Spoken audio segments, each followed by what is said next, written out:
감사와 찬송과 영광을 올려드립니다. 아멘. 정말 감격적인 순간이네요. 2년 10개월 만에 또 이렇게 중찬단이 또 찬양을 드리고 또 아멘으로 하다할 수 있어서 참 감사합니다. 우리 같이 하나님의 말씀 같이 나누도록 하겠습니다. 오늘 본문의 말씀을 가지고 나도 너희를 보내노라 라는 제목으로 우리 장로교의 특징과 또 교회 일꾼으로서의 가져야 될 자세에 대해서 잠시 몇 가지를 살펴보도록 하겠습니다. 우리 세계 여러 나라들이 있습니다. 그리고 그 나라들은 각자 자식이 나라에 맞는 그 정치 체제를 가지고 있죠. 크게는 군주제와 공화제를 가지고 있습니다.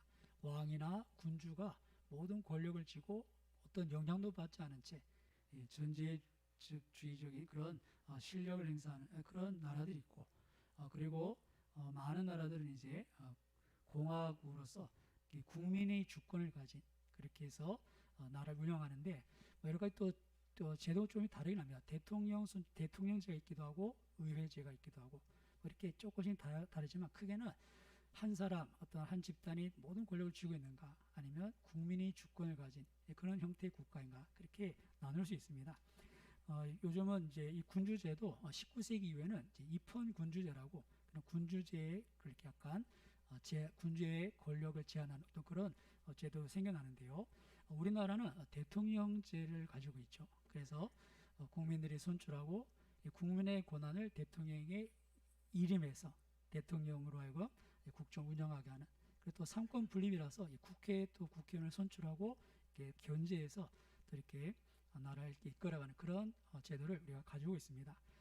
북한 같은 경우는 표방은 인민민주주의라 이렇게 표방하지만 사실 김일성 일가가 모든 권력을 가진 거의 뭐 왕정 같은 그러한 전체주의 국가인 것을 우리가 알 수 있는데요.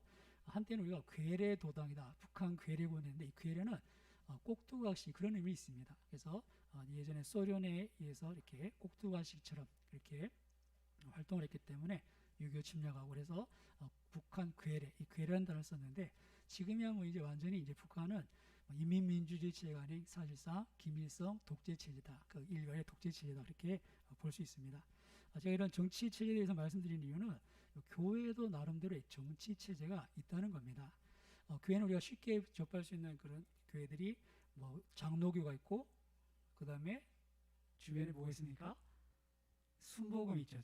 저희 경북 쪽에는 감리교는 잘 없습니다. 감리교가 있고 성결교가 있고 침례교가 있어요. 이런 교단들의 특징은 이제 일단 교리적인 차이가 있습니다. 장로교는 칼빈주의, 감리교는 웨슬리주의, 그리고 순복음은 오순절주의. 그래서 신학적인 차이가 좀 있고 그렇게 교단이 바뀌기도 하는데, 또 반대로 이렇게 좀 교회를 넓게 보면 정치적인 체제로 인해서 교회를 분류하기도 합니다. 저희 대한예수교 장로회 합동적 총회 헌법을 보시면 그 헌법에 이제 정치라는 부분에 그 총론에 이렇게 되어 있는데요. 거기 보면 장로교가 어떤 교단인가를 설명할 때 정치 체제에 의한 그런 교단 구분을 하게 됩니다. 그래서 지금 보면 이제 교황 체제라고 있죠. 일단 천주교는 교황 체제입니다. 거의 뭐 군주제 같은 모든 권한이 교황에 있습니다. 심지어는 교황이 마음만 먹으면 성경도 뜯어 고칠 수가 있는 데가 천주교입니다. 그래서 우리에 있어서는, 우리 기독교는 모든 권한이 성경으로부터 나오지만 오직 성경이죠. 말씀의 권위에서 나오지만 천주교는 교황에게서 나옵니다. 그래서 교회가 회의를 하면 야 이거 좀 성경 좀 바꾸자 하면 성경도 바꿀 수 있는 데가 천주교입니다. 그래서 우리는 성경무호, 하나님의 말씀은 틀린 게 없다라고 우리가 고백하는데 천주교는 교황무호, 교황은 틀리지 않는다, 그렇게 이해를 하는데, 교황이 뭐 역사적으로 틀린 일이 많이 있죠. 어쨌든 교황 체제의 그런 교회 정치제도, 이게 비슷한 게 개신교는 감독 정치가 있습니다. 감리교가 그런 형식인데요. 감독에게 모든 권한이 있습니다. 그래서 심지어는 어떤 권한이냐면 중앙 총회 감독이 각 교회의 감독을 파송할 수 있습니다. 천주교는 같죠. 교회가, 총회적인 교회가 지교에 다 감독을 파송하는 겁니다.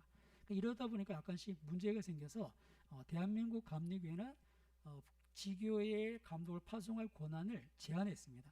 그래서 그런 각 교회의 그 목사님, 감독이죠. 감독을 세우는 권한은 지교에 이렇게 맡기는 걸 이렇게 했지만 원래 이 감리교는 총회 감독이 각 교회도 감독을 파송해서 감독으로 하여금 모든 실권을 쥐고 교회를 이끌어가게 하는 그런 교단이 감리교입니다.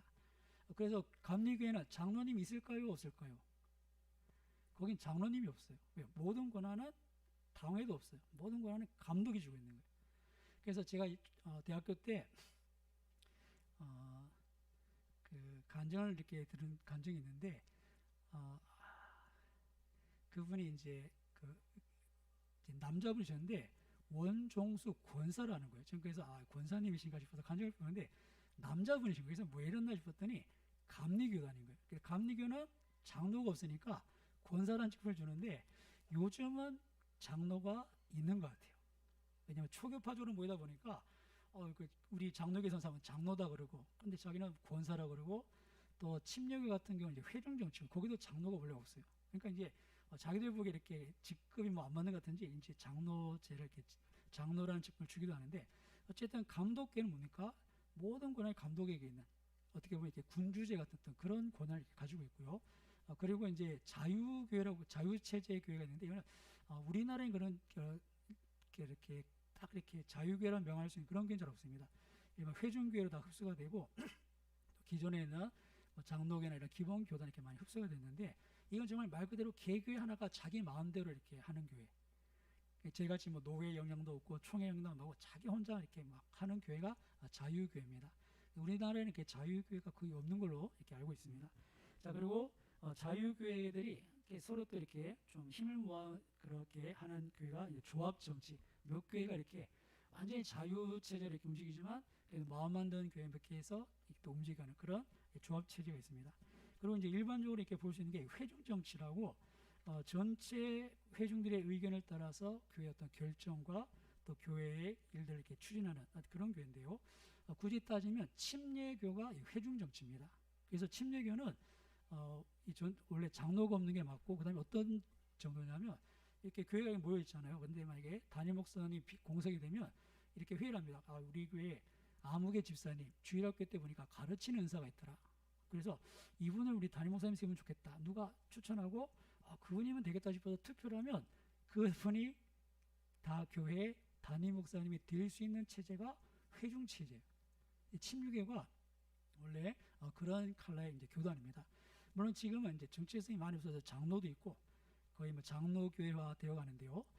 원래 침례교는 이렇게 회중 정치다 하는 것을 생각할 수 있습니다. 그리고 이제 우리가 있는 이 장로교가 있죠. 장로교는 그 공화 정치처럼 주권 모든 권한이 이제 성도들이 투표를 해서 직원을 세우고 일꾼을 세우고 대신해서 교회를 이렇게 돌보고 섬기도록 하는 그런 체제가 우리 장로교 체제입니다. 그래서 어떻게 보면 가장 민주적인 체제이고, 또 그리고 이렇게 대의 정치라고 이제 정치로 보면 우리 모두가 다 교회 일에 참여할 수 없으니까 대표를 뽑아서 교회를 이렇게 이끌어가게 하는 그런 체제가 저희 장로교 체제입니다. 그래서 이제 회중 체제와 좀 다르게 모든 사람의 의견이 이렇게 잘 반영되지 않는 게, 일단 장로님들이 선출되면 당회를 중심으로 교회가 움직여 갑니다.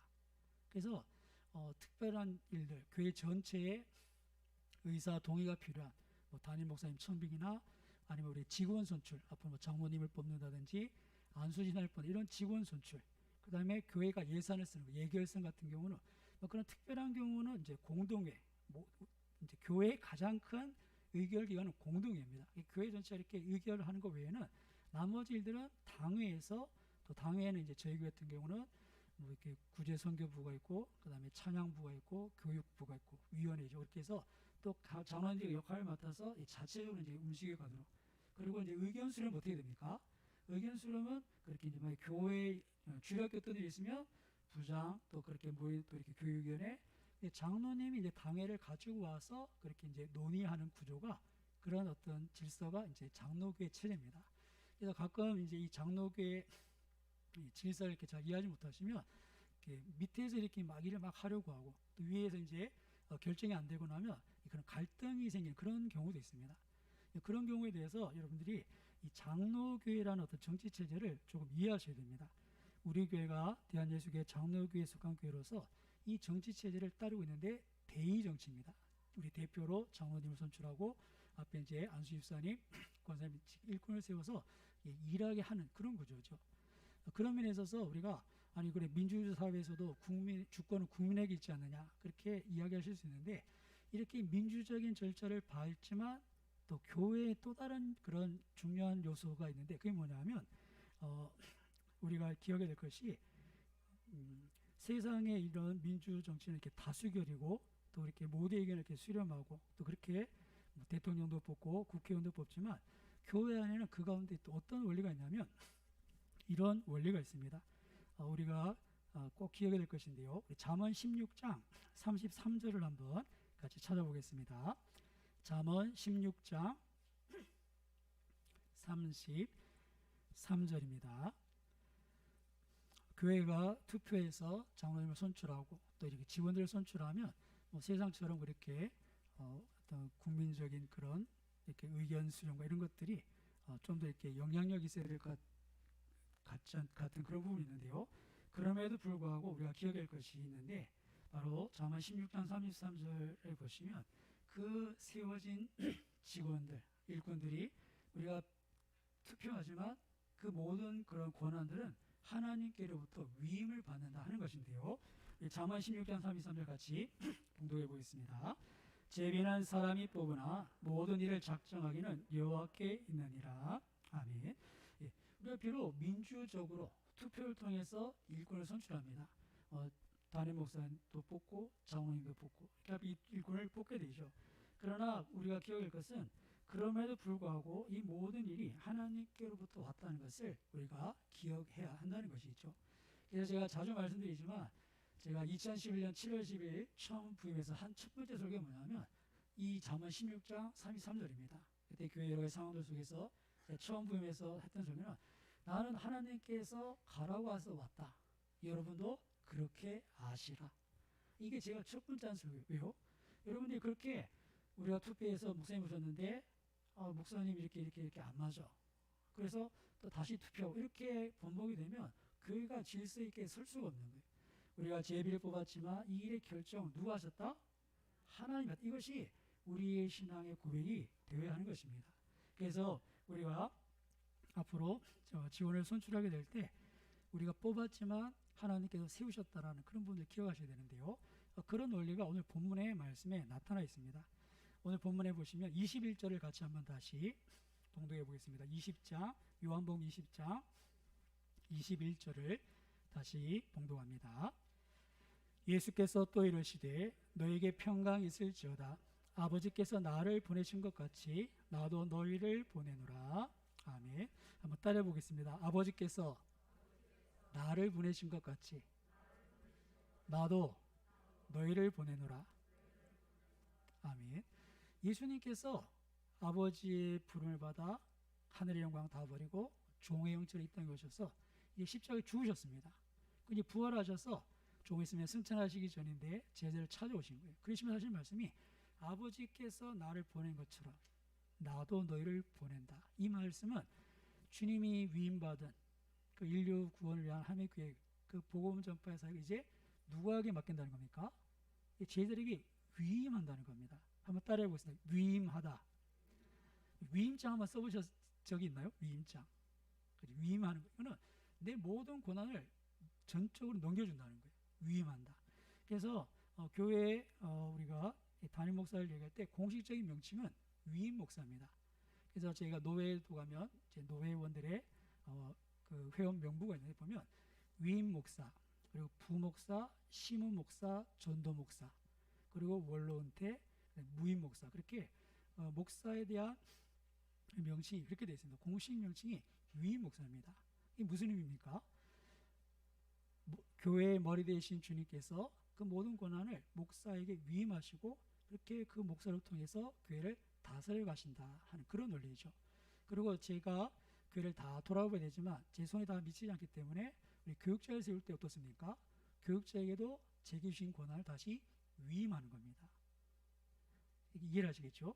우리의 직원들 보면 그렇게 앞으로 세워질 직원들 그렇고 다 이렇게 위임받는 그런 상황이라는 것을 아셔야 되는데요. 그래서 우리가 제비 뽑은 것 같지만 결국 이 권한이 누구한테 오는 겁니까? 하나님께서. 교회의 머리신 주님께로부터 온다는 것을 기억하셔야 됩니다. 그래서 우리가 이 주님의 몸된 교회의 어떤 그런 맡겨진 직분을 우리가 생각할 때 이 직분이 하나님께로 왔다는 것을 꼭 기억하셔야 됩니다. 어떤 분들은 아이고 내가 부족해서 못하겠다고 계속해서 이렇게 손살을 치시는 경우도 있는데 이것은 너무 이렇게 인간적인 생각입니다. 너무 인간적인. 우리가 충분히 알고 겸손하시다 말할 수 있고 하지만 하나님께서 세우신다고 하시면 따라 보겠습니다. 주여 말씀하옵소서. 주의 종이 듣겠나이다. 그런 자세가 필요한 거예요. 하나님 저 못합니다. 보낼 만한 사람 보내십시오. 모세처럼 쟤 보내시고 저는 시간도 없고 돈도 없고 힘도 안 되고 요즘 나이가 들어서 치매기가 이러면 하나님 뭐라고 말씀하시겠습니까? 아론 붙여줄게. 네가 뭘 걱정이냐. 그렇게 해서 맡기신다는 거예요. 그럴 때 우리에게 필요한 자세는 뭡니까? 정말 내가 부족하고 느껴지면 정말 하나님 마른 막대 같은 자 쓰시려고 하시니 감당할 힘을 주십시오. 그렇게 맡겨진 사명에 맡겨진 직분에 하나님 앞에 무릎 꿇고 기도하는 게 맡은 자의 그런 자세이지 내가 아마 봐도 난 안 된다고 이렇게 손살이 치고 하나님께서 세우시려는 그런 직분들을 끝까지 우리가 거부하는 것은 바른 성경적인 신앙이 아니다 하는 것을 기억하셔야 됩니다. 그렇게 직원들의 선출, 그래서 오후 예배 때 잠시 살펴보겠지만 하나님의 일, 사람의 일. 어떻게 보면 우리가 굉장히 이렇게 겸손하고 또 그런 것들 우리가 충분히 생각해 볼 수 있지만 자칫하면 이게 사람의 일이 될 수 있다 하는 것들을 여러분 꼭 기억하셨으면 좋겠고요. 그렇기에 직분을 받는 분들은 하나님께서 내게 맡기셨구나. 그래서 여러 가지 교회를 섬기다 보면 어려움이 많습니다. 마음 상할 일도 많고 그럴 때 뭘 기억해야 됩니까? 따라해 보겠습니다. 때려 치아프라. 꼭 이게 내가 이렇게 욕먹으면 살 필요 있나? 그런 생각 절대 하시면 안 되는 거예요. 왜요? 하나님이 맡기신 거기 때문에. 그냥 내가 이렇게 하고 싶고 내가 어떻게 해볼 만해서 했다가 여건이 안 되고 힘이 안 되면 알고 때려 치아프라 할 수 있겠지만 누가 맡기신 겁니까? 하나님이 맡기신 거기 때문에 그럴 때일수록 더욱더 무릎 꿇고 기도하고 주시는 은혜로 그것을 감당해야 하는 것이 교회의 직원의 자세인 줄 믿습니다. 사람이 직을 뽑지만 그것을 결정하시는 하나님이시고 예수님께서 모든 것을 위임해 주십니다. 아버지께서 나를 보낸 것처럼 나도 너희를 보낸다.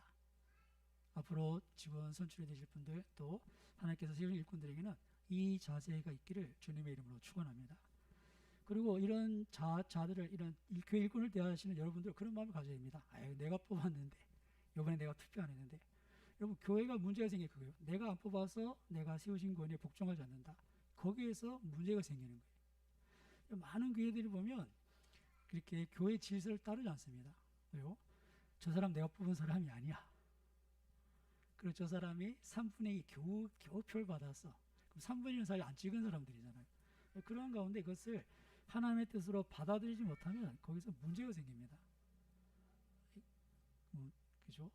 하나님께서 우리가 제비를 뽑지만 우리가 투표하지만 하나님이 세우셨으면 하나님의 뜻을 인정하는 자세가 우리 모두에게 필요한 것입니다. 그래서 여러분 평안한 교회는 든든히 서가는 교회는 그렇게 그 질서를 잘 따르는 교회가 여전히 지금도 이렇게 든든하게 서가고 있다는 것을 잊지 마십시오. 그런 면에 있어서 우리가 이제 직원 선출을 앞두고 선출된 일꾼들이 가져야 될 자세, 하나님이 나를 세우셨다 하는 것과 그리고 세워진 일꾼들을 대하여 우리가 가질 자세는 내가 투표했지만 하나님께서 세우셨다 하는 것을 꼭 기억하실 수 있기를 주님의 이름으로 축원합니다. 그리고 두 번째로 살펴볼 것은 하나님께서 우리에게 직분을 맡기셨다며 감당할 모든 것들을 이 모든 것은 우리에게 더해 주신다는 사실입니다. 여러분 오늘 본문에 보시면 예수님께서 나도 너희를 보낸다 하시고는 그러는 이따 것인 게 아니라 뒤에 뭐라고 말씀해 주시냐면 이렇게 말씀하십니다. 우리 같이 한번 21절과 22절을 같이 한번 다시 봉독하겠습니다. 21절과 22절입니다. 예수께서 또 이르시되 너희에게 평강이 있을지어다. 아버지께서 나를 보내신 것 같이 나도 너희를 보내노라. 이 말씀을 하시고 그들을 향하사 숨을 내쉬며 이르시되 성령을 받으라. 아멘. 예수님께서 제자들에게 아버지가 나를 보내신 것 같이 나도 너희를 보낸다 하고는 파송식을 끝낸 게 아니라 그 다음에 뭐라고 말씀하시냐면 성령을 받으라 하고 입으로 훅 부시는 거예요. 이게 눈에 보이지 않는 성령이시지만 어떻게 가시적으로 이렇게 표현하신 거겠죠. 성령을 받아라. 숨을 내쉬며 이르시되 성령을 받아라. 사랑하는 여러분, 하나님께서는 우리가 감당해야 될 그 모든 일들을 감당하도록 우리의 연약함을 도우실 성령을 약속하신 줄 믿습니다. 이게 비단 성령뿐 아니라 우리가 건강이 부족하면 건강도 지켜주실 줄 믿습니다. 내가 정말 이렇게 가정에 먹고 살기 너무 바쁘면 그것도 하나님께서 먹고 사는 문제도 책임질 줄 믿습니다. 그러고 나서 이렇게 맡기시는 거죠. 예수님 말씀처럼 먼저 그의 나라와 그의 일을 구하면 이 모든 것은 더하신다는 약속이 일꾼들에게 있다는 것을 잊지 마십시오. 그리고 예수님께서 특별히 제자들에게 성령을 말씀하시는데 이미 요한복음 14장에는 나는 처소를 예배하러 간다 그렇게 말씀하시고는 나는 가지만 다른 보혜사 성령을 너에게 주겠다. 그리고 하신 말씀이 너희가 내가 한 일도 하고 나보다 더 큰 일도 하리라. 그렇게 말씀하시는 거예요. 예수님께서 아버지가 나를 보낸 것처럼 너희를 보낸다 하고 그냥 막 등떠미를 미시는 게 아니라 주님이 하셨던 일, 너희가 내가 한 일도 하고 내가 한 것보다 더 큰 일도 할 것이다 할 수 있도록 성령을 주겠다고 약속하시고 그렇게 우리를 일꾼 삼아 쓰시는 줄 믿습니다. 그렇게 필요한 것들 더하신다는 거예요. 여기서 약속하신 성령은 마틴 로이드 존슨 목사님은 성령 세례라고 표현하는데 우리가 이렇게 성령 세례라고 하면 우리가 이렇게 조금 혼란스러운 게 우리가 구원받았을 때 우리가 물 세례 말고 이렇게 성령으로 세례받았다 이렇게 표현하기도 합니다. 그래서 이 마틴 로이드 존슨 목사님은 성령 세례는 두 가지가 있는데 하나는 성령의 기본 세례, 예수 믿고 구원받을 때 성령이 임하는 그 기본 세례를 얘기하고 또 이렇게 제자들 이미 예수 믿는 사람 아닙니까? 이미 예수 믿는 사람들에게 능력을 부어주시는 우리에게 맡긴 직분을 감당할 수 있도록 능력을 더하시게 주시는 성령 세례를 성령의 능력 세례다 그렇게 구분하기도 합니다. 여러분 그런 면에 있어서 이 성령의 능력 세례가 계속된다는 것을 잊지 마십시오. 고넬료 가정에 성령이 임했을 때 베드로가 예루살렘 교회 가서 보고합니다. 우리에게 임했던 것 같이 임하는데 오순절 마가다락방에 성령이 임하였었듯이 이 집에도 임하는데 내가 어떻게 세례를 주지 않냐. 나는 하나님께서 이방인에게도 세례받고 구원받을 기회를 주시는가 보다 하고 세례를 주고 왔다. 그때 표현이 우리에게 임한 것이 똑같이 임했다는 겁니다. 그리고 그 성령의 역사는 교회 부흥의 역사와 교회의 역사 가운데 함께해서 지금도 우리에게 성령의 능력 세례로 우리를 일꾼 세우고 하나님의 일을 감당하게 하시는 줄 믿습니다. 성령의 능력 세례 그렇게 성령을 약속하시는 것이죠. 그리고 성령을 주신다는 말씀은 그렇게 능력을 더하신다는 말씀과 함께 우리에게 같은 마음을 품게 하신다 그런 의미 같습니다. 한번 따라 보겠습니다. 성령의 하나 되게 하시는 것. 성령을 주신다는 말은 우리가 동일한 마음, 동일한 생각, 같은 마음, 같은 말, 같은 뜻을 품어서 하나님의 일을 감당하게 하신다 그런 의미 같습니다. 민수기 11장을 잠시 보겠습니다. 민수기 11장 지난주는 우리 이준호 목사님 통해서 출애굽기 말씀을 살폈는데요. 민수기 11장 16절과 17절 두 절을 우리 같이 한번 봉독해 보겠습니다. 민수기 11장 16절과 17절입니다. 구약성경 214페이지입니다. 민수기 11장 16절 17절 같이 봉독합니다. 여호와께서 모세에게 이르시되 이스라엘 노인 중에 내가 알기로 백성의 장로와 지도자가 될 만한 자 70명을 모아 내게 데리고 와 회막에 이르라. 거기서 너와 함께 서게 하라. 내가 강림하여 거기서 너와 말하고 내게 임한 영을 그들에게도 임하게 하리니 그들이 너와 함께 백성의 짐을 담당하고 너 혼자 담당하지 아니하리라. 아멘. 앞에 내용을 보시면 11장 1절에 하나님께서 이스라엘 백성을 광야로 이끌어가시는 중에 백성들이 계속 원망합니다. 원망하고 그러니까 하나님께서 불을 내려서 징계하시죠. 고만해라 징계하십니다. 이쯤 되면 이렇게 좀 잠잠할 법도 하지 않습니까? 야, 우리가 이래서는 안 되겠구나. 근데 4절에 보시면 그들 중에 섞여 사는 다른 인종, 출애굽할 때 나온 잡종, 그 다른 민족들이 섞여 있는데 그들이 또 불평을 합니다. 아니 만나 먹고 사는 건 좋지만 이 광야에서 먹고 사는 것도 중요하지만 고기도 좀 먹고 마늘도 좀 먹고 좀 힘이 나야 안 되겠냐. 그러면서 이제 이 광야에 먹을 거 없는 데서 만나 먹고 생수를 먹고 살아가는 것에서 이 불평을 하는 거예요. 그러니까 가만히 있던 이스라엘 백성도 어떻게 됩니까? 그런 마음이 있긴 있잖아요. 아, 그래도 참 그래도 사는 게 감사하지 이러고 사는데 옆에서 야 그래도 고기도 먹어야 되는데 이게 우리가 뭐 하는 짓이냐? 저 해안길로 가서면 분명히 도착했을 텐데 왜 이리 뺑뺑 도냐? 그렇네 왜 그렇지? 그러면서 이 생각들이 자꾸 번지는 거예요. 불평하고 원망하는 것. 여러분 그 생각들이 번져가서 결국 어떻게 됩니까? 그래서 온 동네가 이제 난리가 난 겁니다. 다들 이렇게 못 살겠다고 막 울고 막. 그 이제 모세도 지치는 겁니다. 모세가 하도 지쳐서 하나님 앞에 이런 기도를 드립니다. 우리 같이 한번 모세가 드린 기도를 한번 살펴볼 텐데요. 우리 11장 12절에서 15절까지 한번 모세가 드린 기도를 한번 보도록 하겠습니다. 11장 12절에서 15절 같이 봉독합니다. 이 모든 백성을 내가 배웠나이까 내가 그들을 낳았나이까 어찌 주께서 내게 양육하는 아버지가 젖 먹는 아이를 품듯 그들을 품에 품고 주께서 그들의 열조에게 맹세하신 땅으로 가라 하시나이까 이 모든 백성에게 줄 고기를 내가 어디서 얻으리이까 그들이 나를 향하여 울며 이르되 우리에게 고기를 주어 먹게 하라 하온즉 책임이 심히 중하여 나 혼자는 이 모든 백성을 감당할 수 없나이다. 주께서 내게 이같이 행하실진대 구하옵나니 내게 은혜를 베푸사 즉시 나를 죽여 내가 고난당함을 내가 보지 못않게 하옵소서. 아멘. 하나님께 은혜를 구합니다. 어떤 은혜를 구합니까? 즉시 죽여주십시오. 즉시 죽여주십시오. 얼마나 답답했으면 이런 기도를 했겠습니까? 그런 가운데 하나님께서 모세에게 말씀하십니다. 너희 노인 중에 장로 백성 지도자들 사람 70명 모아봐라. 그럼 하나님께서 어떻게 하십니까? 그들에게도 성령을 주시는데 17절에 이렇게 표현합니다. 내게 임한 영을 그러니까 모세에게 주셨던 성령을 장로들에게도 주신다는 거죠. 그 말씀은 같은 생각, 같은 마음, 같은 뜻으로 이 백성을 섬길 수 있게 하시겠다. 그런 말씀입니다. 그래서 짐을 나눠준다는 거죠. 그래서 17절에 보시면 내게 임한 영을 그들에게도 임하게 하리니 그들이 너와 함께 백성의 짐을 담당하고 너 혼자 담당하지 아니하리라. 그러니까 같은 마음으로 같이 일들을 할 수 있도록 70명의 장로를 세우신다는 겁니다. 앞에 출애굽기 말씀처럼 이미 천부장, 백부장, 우십부장, 십부장 행정적인 제도가 완비됐습니다.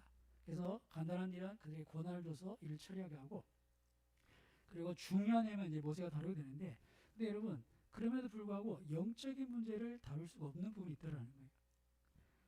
이 광야의 여러 가지 사소한 문제 또 여러 가지 눈에 보이는 거 다룰 수 있지만 왜 하나님께서 우리를 광야로 이끌어 가시는가?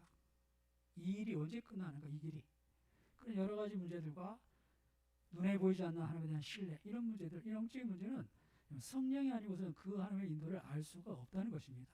그래서 하나님께서 이 모세는 하나님의 인도를 알지만 백성들 천부장도 못 따라오는 거예요. 왜 하나님께 이렇게 인도하시는지 왜 이런 일을 당하는지 그래서 나중에 어떻게 됩니까?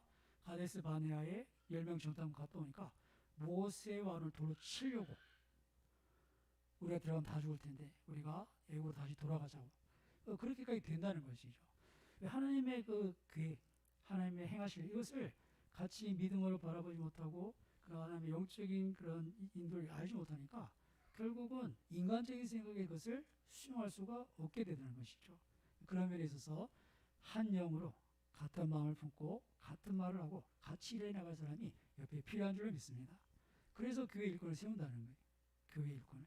그래서 장로 취임 또 권사 취임 안수년 취임할 때 보면 목사님과 협력하고 목사님과 합력하고 이렇게 교회 지도를 받고 그렇게 그 직분을 수행하겠다고 이렇게 선서하는 것을 볼 수 있는데요. 한 영을 같은 영을 주신다는 겁니다. 한 영이 아니고서는 우리가 결코 하나 될 수 없습니다. 교회가 얼마나 다양합니까? 그래서 어떤 분들은 교회 와서 시험에 드는 경우가 종종 있는데 여러분 교회를 잘 아셔야 됩니다. 교회는 완전한 공동체가 아닙니다.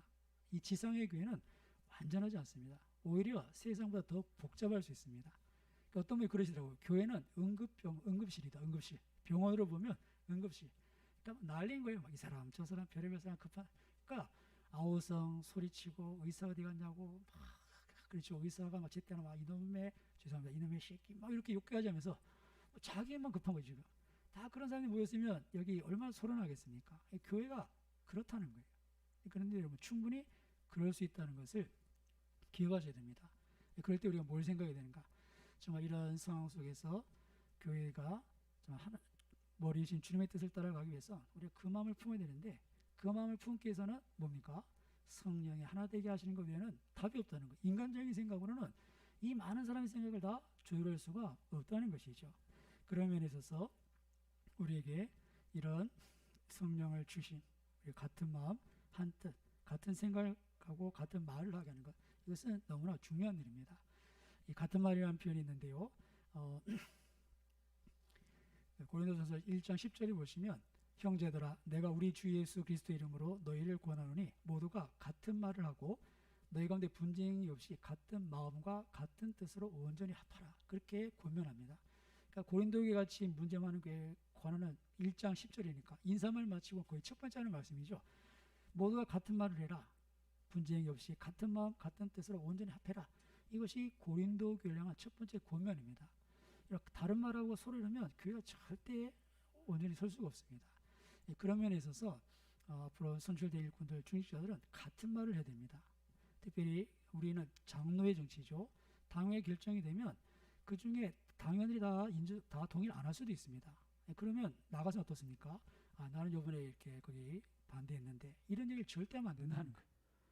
개인적인 생각을 얘기하면 안 됩니다. 교회가 결정이 됐으면 같은 말을 하고 또 거기에 대해서 난 그렇게 생각 안 하는 이유가 분명히 있을 거 아니에요. 그럼 성도들도 그렇게 생각하는 사람이 분명히 있습니다. 그래서 장로 이거 왜 이렇게 됐습니까? 나도 말이야 그렇게 생각하고 나도 반대했는데 왜 통과됐다고, 이렇게 얘기하면 절대 안 된다는 거예요. 당회가 결정하면 당회에 가서 해야 된다는 거예요. 그게 장로의 자리에서 해야 될 일이고, 그리고 성도들은 어떻습니까? 그렇게 당회가 결정하면 따라와야 된다는 거예요. 내 마음에 다 들지 않아도 여러분 그것이 교회를 세워가는 비결인 줄 믿습니다. 목사님 왜 그렇게 하냐고, 장로님 왜 이렇게 되지 않냐고.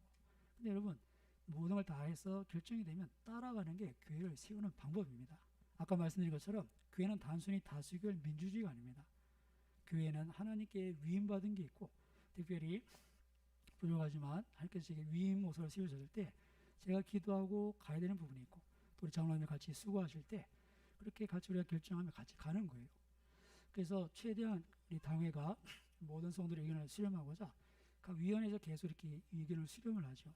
그래서 장로에 들으면 또 이렇게 다른 부서랑 연결해서 볼 때 최대한 우리가 그렇게 방향을 맞춰가려고 하지만 어떤 교회의 원칙이나 이것 때 안 맞을 때는 안 되는 겁니다. 예전에 코로나 때 예배를 드리냐 마느냐, 이 문제는 아무리 다수결로 목사님 우리 예배를 멈춰야 되지 않겠습니까 해도 멈출 수가 없는 거예요. 그런 면에 있어서는 우리 교회 결정을 이렇게 따라주시면 그것들이 나중에 좀 하나님께서 그것을 이렇게 덕되게 하신다는 것을 또 기억하셨으면 좋겠습니다. 어쨌든 하나님께서 성령을 주셔서 같은 마음, 같은 생각, 그렇게 한 마음으로 교회들을 감당하게 하시는데요. 좀 이런 어떤 교회의 유기적인 면을 꼭 기억하셔야 됩니다. 이 교회가 이렇게 약간 정치적인 그런 질서도 분명히 있고, 그럼에도 불구하고 영적인 질서가 분명히 있기 때문에 그런 것들을 이해하셔야만 앞으로 교회가 여러 가지 일들을 감당할 때 내가 다른 말 하거나 또는 또 내 생각들 통해서 이렇게 교회의 여러 가지 일들 속에서 안 되면 어떻습니까? 교회 절이 싫으면 중이 떠나야지 이러면서 교회를 떠나는 일도 생기는데, 우리가 장로교회라는 교회 특징을 잊지 마시고, 그리고 아버지께서 나를 보내신 것처럼 우리 세우신 일꾼들에게 하나님의 위임이 있다는 것을 기억하셔서 세우신 분들은 하나님 나를 세웠다는 하나님 앞에 나중에 착하고 충성진 종으로 인정받도록 최선을 다하시고, 또 여러 우리 성도님들은 세우신 일꾼들에 대해서 하나님께서 위임하신 자로 인정하시고 그렇게 순복하실 수 있기를 주님의 이름으로 축원합니다. 그런 교회가 되면 정말 오고 싶은 교회, 누구라도 와서 머물고 싶고 누구라도 데려오고 싶은 그런 멋지고 아름다운 교회가 될 줄로 믿습니다. 교회 다른 비결이 없어요. 여러분. 우리가 마음을 합해가는데 질서를 쫓아가면 그 가운데 하나님께서 기뻐하시는 뜻을 분명히 하나님께서 이루어 가실 것입니다. 오늘 우리가 앞으로 있을 교회 지원 선출교회에서 이렇게 장로 교회에 대해서 또 우리에게 위임하신 아버지께서 우리를 보내시는 것에 대해서 말씀을 살펴봤는데요. 우리가 정말 말씀을 기억하시고 한번 기도했으면 합니다. 세우신 일꾼들에게는 하나님, 이게 하나님께서 세우신 것인데 우리 하나님 앞에 정말 착하고 충성된 종되도록 우리가 수고하도록 하나님 우리에게 새 마음 주십시오 기도하시고, 또 그런 일꾼을 대한 우리의 자세 중에 우리가 하나님의 그 위임, 하나님의 뜻을 인정하지 않은 것이 있다면 회개하시고, 하나님께 세우신 이들에 대해서 우리가 정말 다윗과 같이 사울을 함부로 대하지 않았던 그런 마음 주셔서 이 모든 것이 우리에게 복이 되고 교회가 평안에 든든히 서가는 그런 질서가 되게 하옵소서. 같이 말씀을 생각하시고 기도하시고 제가 한번 기도하겠습니다. 참 좋으신 주님,